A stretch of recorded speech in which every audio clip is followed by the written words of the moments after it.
Hello, dear friends. You're watching the channel of Ruslan Belov, and this is the daily summary of combat operations from the Ukrainian front. Today is August 4th, which means the 40-day operation announced by Ukraine's SBU to compel Russia to peace has come to an end. Zelensky declared it on June 25th. So how are things going? What's the progress? Clearly nothing, even though he initially believed a turning point in the war had arrived. Yesterday, Zelensky came out and said, "We're ready for peace, but here are our conditions," namely a freeze along the line of contact, after which long, difficult negotiations would begin. Zelensky also said yesterday that Ukraine would now prepare to force Russia into a truce before winter. It appears he has an uneasy feeling that this winter won't be pleasant for Ukraine, since there will be no protection from ballistic missiles and strikes will be constant. Most of Kiev and other cities will likely find themselves under ballistic missile attack without heating or electricity. A brief reminder of how this story began.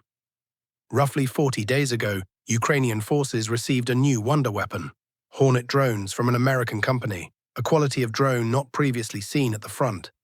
The drone has new communications and also carries AI that can take over part of the targeting function. Within a couple of days, strikes on the M14 highway had effectively paralyzed it. No large cargo could be delivered to Crimea via this route, as trucks were being hit en masse by these drones.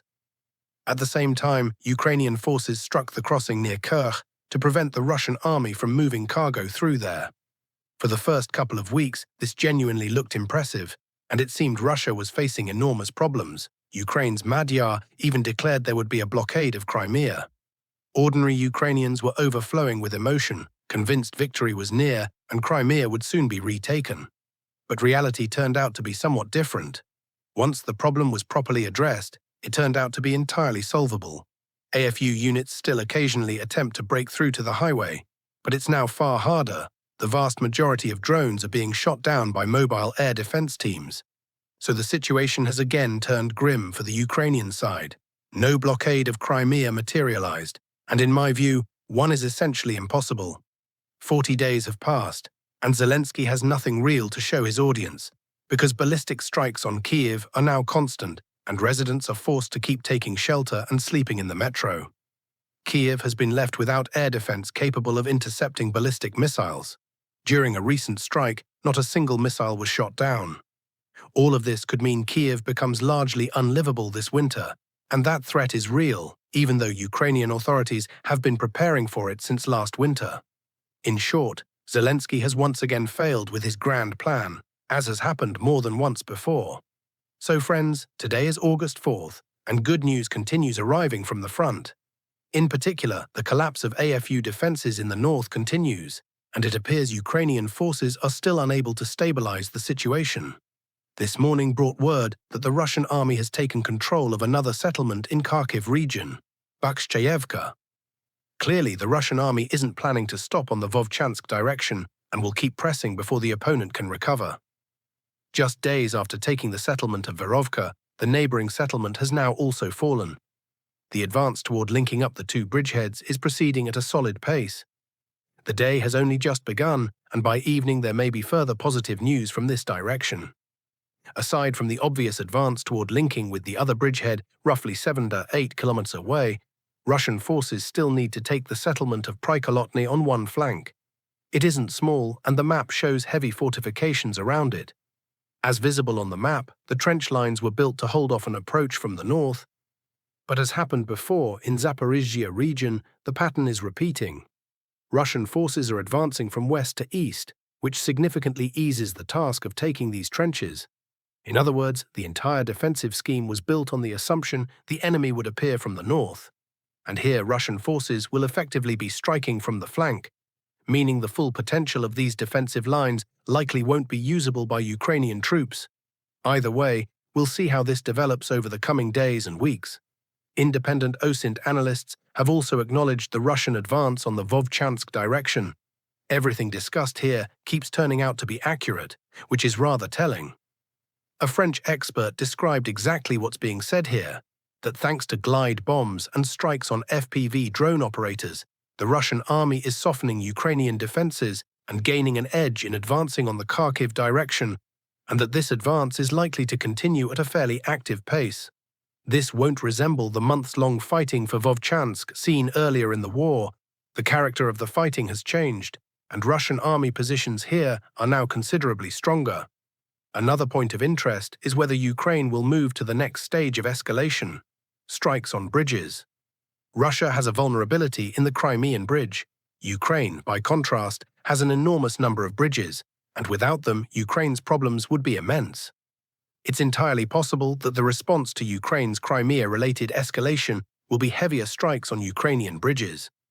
One reason Russian forces haven't struck bridges more aggressively, as I understand it, is largely technological.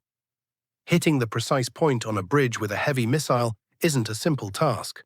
Now, it appears, Russian forces are gaining the technology to strike bridges with much greater precision, possibly connected to the satellite constellation providing internet coverage, potentially allowing real-time correction of missiles and strike drones onto the needed point. In any case, we'll likely soon see whether Russia is prepared to move to this stage of escalation, since so far it has consistently been the Ukrainian side escalating, which puzzles Russian viewers, since if Moscow escalated further, the chances of forcing Ukraine toward peace would genuinely improve. Perhaps the missiles weren't available, or there wasn't confidence the strikes could be carried through successfully, or it was simply a political decision. The truth is likely somewhere in between. One more item from the Kharkiv direction. Footage confirmed by objective control video shows Russian troops. Where were they spotted, you ask? In the wooded area on the outskirts of Kupiansk. The footage is not new, not from August, but from July. If Russian troops had already reached the outskirts of Kupiansk in July, that's certainly significant, since it means the neck of the pocket is being squeezed even tighter. For now, Ukrainian command evidently believes it can hold the line and prevent the pocket from closing.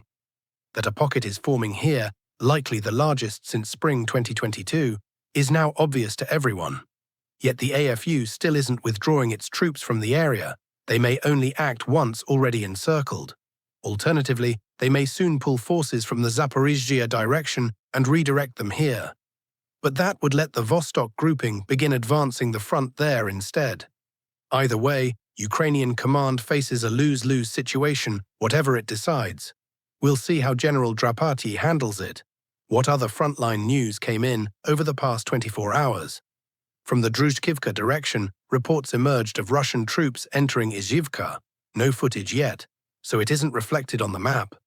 Moving to the Sumy direction, as you know, Maritsia came under Russian military control a couple of days ago, though not entirely. Reports indicate the AFU is attempting counterattacks from the northern part of the settlement, with heavy fighting currently underway there. Ukrainian forces counterattacking, Russian forces holding the central part of the settlement. It can now be said with confidence that Russian troops control the central part of Maritsia, while Ukrainian forces counterattack in the north. The settlement may fully come under Russian control, including the northern section, in the near future. Heavy fighting is also reported for the settlement of Khotan. Pisarivka remains uncertain. Some sources say it's under Russian control, others say the AFU still holds it. No objective control footage confirming an expansion of Russian-controlled territory here has come in, so the map remains unchanged in this sector. As soon as footage appears, it will be reported. Heavy fighting nonetheless continues. Now to the Zaporizhzhia front, where Russian troops are reported advancing successfully near Stepnohirsk and Mali-Shcherbaki, pushing north from Shcherbaki and toward Novoandriivka and Buryakivka. The grey zone has expanded, and the advance along this stretch of the front came to roughly 4 kilometers. Entering Orikhiv itself from the western side specifically still looks unlikely for now. That approach remains heavily defended. That said, right before this recording began, footage surfaced showing an AFU FPV drone strike on Russian infantry inside Orikhiv itself. Russian infantry has in fact entered the town via the settlement of Novodanilivka. This isn't yet reflected on the map, since we don't have confirming footage in hand, but it should be updated by this evening once that comes in. The area has been under heavy Ukrainian military control, but the impact of Russian forces on Orikhiv's logistics has now started to be felt. One logistics road has been cut, and Ukrainian defenses here have weakened. That's why the breakthrough near Lyubitska matters so much. Cutting Orikhiv's logistics is far easier from the eastern outskirts than from the west, or especially the south. On strikes against Ukrainian vessels, or those attempting to call at Ukrainian ports. Over the past 24 hours, strikes hit several vessels in the port of Mykolaiv and 2 vessels attempting to enter Odessa. That covers the news from the past 24 hours. In total, 2 settlements and roughly 14 square kilometers of territory came under Russian control. The AFU made no advances over the same period. That's all on the frontline situation for today. Geopolitical bloc, Middle East and US munitions. Now let's turn to what's happening around Iran, because the picture there is also shifting fast. The US-Israeli war against Iran, which began in late February, has now dragged on for roughly 5 months, and the last few days have looked like a roller coaster. The conflict has disrupted global travel and trade, halted flights across the Middle East, and forced shipping to reroute around the Strait of Hormuz and the Red Sea. Just this past weekend, Trump was reportedly preparing what officials described as one of the largest planned strikes on Iran since World War II, and then abruptly called it off, citing progress in talks and saying the pause depends on quickly reaching a deal. Iran's foreign ministry, for its part, denies holding any direct talks with Washington, saying instead that a separate channel through Oman on a new Hormuz transit arrangement is nearing its final stages. Oil markets reacted immediately. Brent futures dropped sharply on the news, at one point by more than 7%. So this is very much a story of Trump repeatedly threatening massive escalation and then pulling back at the last moment. This has now happened several times over the past week alone, which tells you something about how unstable this de-escalation really is. And now to a story that ties directly into all of this and into the broader war effort, including indirectly Ukraine. Reuters reports that the United States has burned through nearly its entire stockpile of long-range precision, surface-to-surface missiles in the war with Iran, specifically the ATAK-AMS and the newer Precision Strike Missile, or PRSM. According to Reuters sources, the drawdown has not been previously reported in this level of detail, and the outlet notes the situation raises real concerns about American military readiness for any future conflict, including potentially against Russia or China. The White House, through a statement attributed to Trump, insists the US still has far more munitions than anyone in the world, and that defense production is being ramped up. The Pentagon likewise pushed back, saying the military has everything it needs. But the numbers cited are still striking. Citing a CSIS assessment, the report notes that around 65% of the US Patriot interceptor stock, the system relied on to shoot down ballistic missiles, has already been expended, and the count of THAAD interceptors held at US ballistic missile stockpiles was down by at least 38% between February and July, compared with pre-conflict levels. One source also told Reuters that the US has burned through nearly half its global supply of Tomahawk cruise missiles since the war began, though Reuters says it could not independently verify that particular figure. Worth flagging for our audience, ATACMS, supplied by Washington, are the same missile family that's played a significant role for the AFU against targets inside Russia. So a genuine depletion of the US stockpile is relevant well beyond the Iran theater. It speaks to how much spare capacity the United States actually has for simultaneously arming Ukraine, sustaining operations against Iran, and maintaining deterrence elsewhere. None of these figures have been independently confirmed beyond the sourcing in the Reuters report itself, so treat the specific percentages as reported claims rather than confirmed fact for now. But if accurate, it's a meaningful data point on the real limits of American military-industrial capacity. That's everything for today, friends. Ruslan Belov, with you as always, until the next briefing.